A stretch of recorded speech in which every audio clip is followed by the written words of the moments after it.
سرکار دو عالم حضرت محمد مصطفیٰ صلی اللہ علیہ وآلہ وسلم نے ارشاد فرمایا، 7 اعمال ایسے ہیں جن کا ثواب انسان کو اس کے مرنے کے بعد بھی ملتا رہتا ہے۔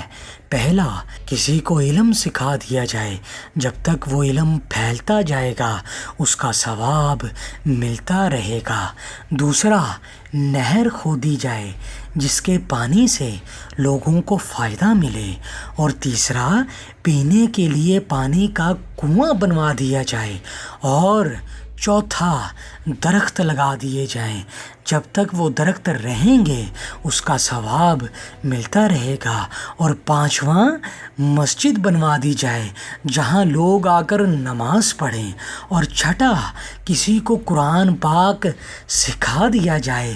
ساتواں، قرآن پاک کو کسی ایسی جگہ رکھ دیا جائے جہاں لوگ اسے پڑھتے رہتے ہیں۔